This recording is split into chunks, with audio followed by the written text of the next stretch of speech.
Cybersecurity used to be something only IT people worried about, but now our entire lives is online. Our banking, our memories, our business, our conversations. And you know what's the scary part? Most people who get hacked aren't careless, they're just unaware. So today, I want to give you 7 essential cybersecurity steps that will protect your digital life in 2025 and beyond.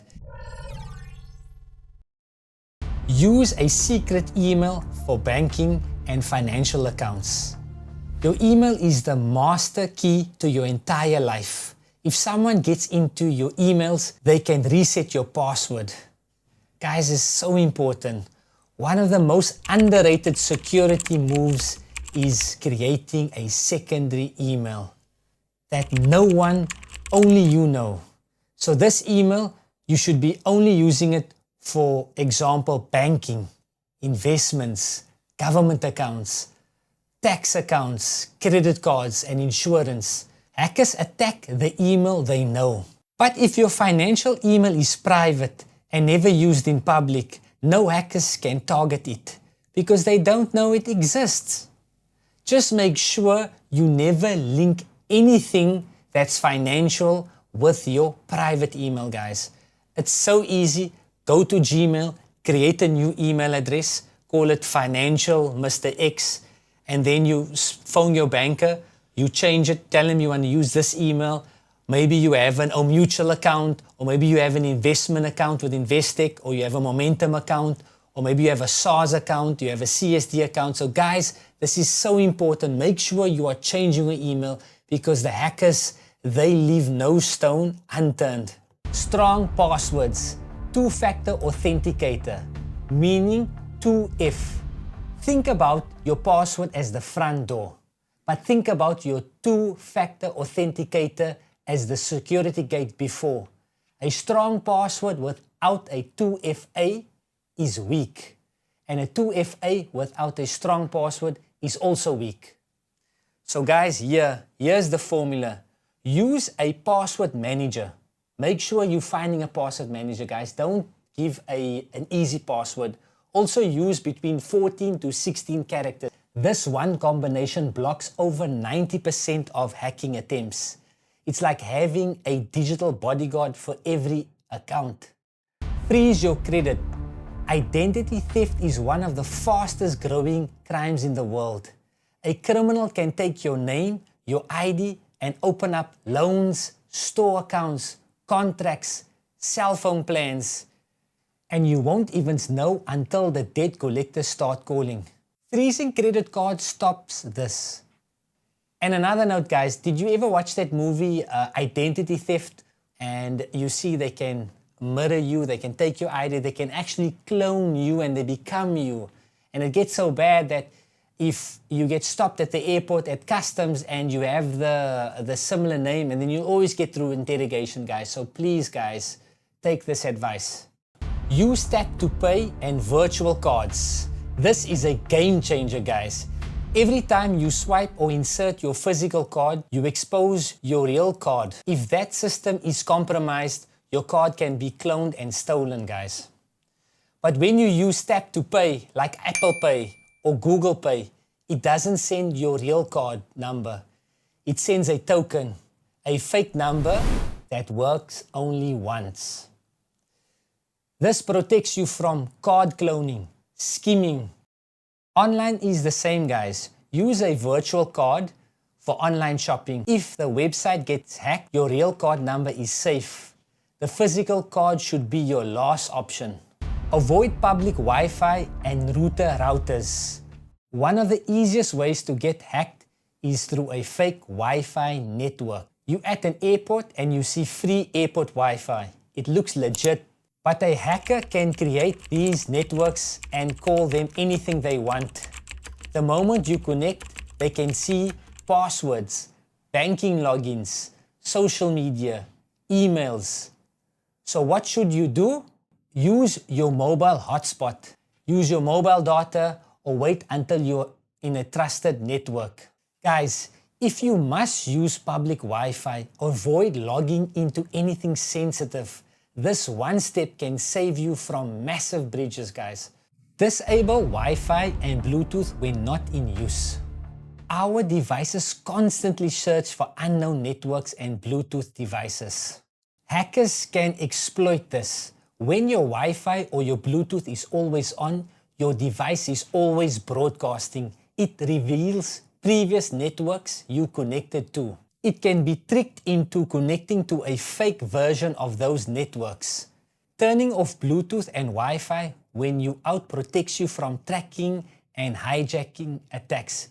Guys, I don't know if you remember those videos that was going around with those thieves that was having those jammers, those Bluetooth jammers. So they go around searching cars and searching people, and then they break into the cars because they can actually see that your device has a Bluetooth.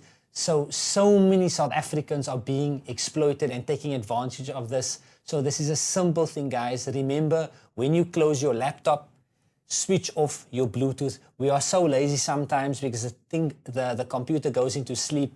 You can also automate this by using Android shortcuts or switching off when you leave home. So there will be like a thing on an app called Shortcuts. When you leave your geolocation, automatically it will switch off. And when you come to a certain geolocation, it will automatically switch on. So guys, it's just these simple steps that can help us be more security conscious. Protect yourself against phone theft. So important, guys. Your phone today is more valuable than your wallet. If someone steals your phone, they're not just taking a device, they're taking your banking app, your emails, your passwords, your OTPs, your photos, your WhatsApp and private messages. So here's what you must do, guys. On iPhone, turn on stolen device protection. Turn on Find My iPhone. Require face identity for banking apps. Use a strong password. And guys, not this 000 or your birth date. People can find that out very quickly. And on Android, enable theft detection lock.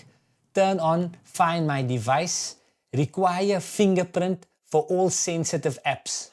And most important, guys, make sure your phone backups are always switched on. If your phone gets stolen, your data should still be safe and recoverable. If you basically have an iCloud account, you just back up everything. It's a simple, seamless thing. So if I lose this phone today, like now, if I buy a phone, within 2 hours, everything will be back on this phone just like that, guys. And I'm sure Android users also, I don't have any experience with Android users, but yes. And then also you can have, obviously, turn on Find My iPhone. Very useful thing. So like, thing what I like about the iPhone and whatever is like when I need to find my phone, I just press my watch.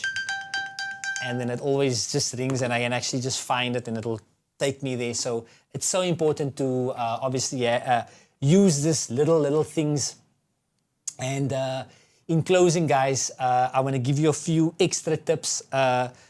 What also with the iPhone, it's not like I'm promoting them, but the nice thing is also it's called Find My iTags.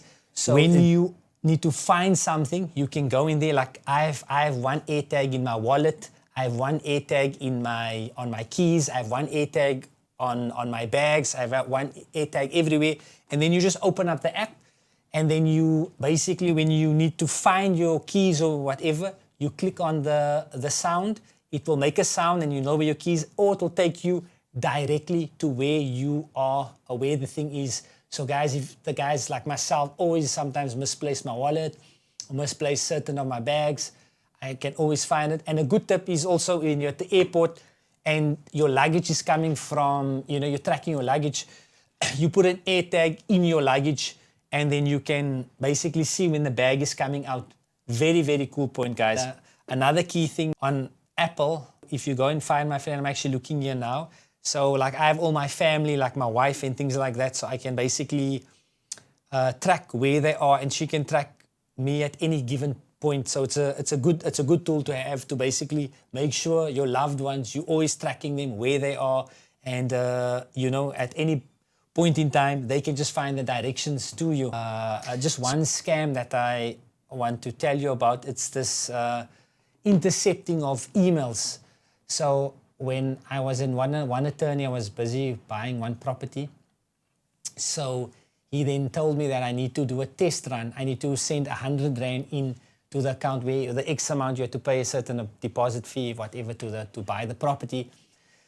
Then he told me that I need to pay 100 Rand. So I said, like, what's the reason I need to pay 100 Rand? And then he says, no, it's to do a test. So it's to make sure that you're paying in the right accounts. I said, okay, that's weird. I can see it's the account. But he says, no, that they had a case that there was a woman, I think it was she had to buy a house, and it was a 5 million Rand house.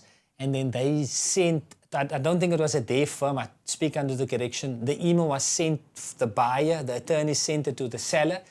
And at the time when the attorney sent it to the seller, there was a hacker that was obviously on the network that intercepted the email. And then he changed the bank details and then sent it to the seller. Seller thought it was the attorney's and the buyer's banking detail, the attorney's account. She paid the 5 million Rand in the hacker's account, gone. And then the attorneys called her, where's the money? She sent the proof of payment and said, but they didn't receive anything. And they found that they've been scammed. And so it's a real thing, guys. There are guys that are actively, their job is only to scam people. Whether it's the call center, you find people phoning you, and then they asking you to basically they can help you with upgrading your software on your laptop. You buy the software, they send a Trojan horse in onto your laptop. They then they freeze all your files, and then they give you 24 hours to 48 hours to pay them in Bitcoins. If you don't, they will delete all your files. So these are important things that we have to start getting used to, protecting ourselves, our digital life. It's not only the people that are shooting the people outside, which is a problem. That's what we're doing at Wise Guy, and we're training you with a firearm and things like that. But there's also people that are scamming, that sit at home in their rooms and in their offices and at laptops. I don't want to single out certain nations that come to our country, and they're sitting in there and they like to always buy these things at these top shops and whatever, they're swiping the cards. But anyways, there's no stranger. What I want you to do is go Google which country is the highest scamming in the world. You'll know who I'm talking about. It's in Africa. So yes, what they do is they clone cards. That's why you need to protect yourself in this. And then there's also this other scam now that came. It was my friend. He shout out to him. He's probably going to watch this episode. He knows him. He knows who he is. Very good friend of mine. Always giving me feedback. He's a CPO guy. And they hacked him. And it's so they went into his Telegram account. They took all his contacts. And then these guys will pretend that it's him. They'll put a photo of him, and they'll say that, listen here, I'm an influencer program. I was wondering if you could vote for me. And then they're telling you about this project that they're doing, and they want to campaign and build you up. And at the end, they ask you for a small donation. And you're thinking you're talking to the contact actually, and then eventually you pay them a donation, and they get 10 people like that. And that's how they just go. They just keep scamming. So guys, I want you to, especially now, it's coming up in festive season, probably when you're going to watch this video, protect your credit cards, protect your cyber security. Make sure you don't go into internet cafes that's just constantly where you see strange people and you're logging into your banking details and all that. Go to your bank if you are not using a browser and a network that you constantly work with, because the scammers have gotten way more sophisticated, guys. Guys, thank you for watching the episode. We appreciate your time, your attention, and if you had any experience in the past with any cyber crimes, please comment at the bottom. Where have you been scammed, or any scam that you want to tell us about? And if you want to give us any suggestions of a video that we need to make, send an email to us or to Nigel or to one of us. We'll gladly make it. You've been watching The Security Guide. Take care. Security guy.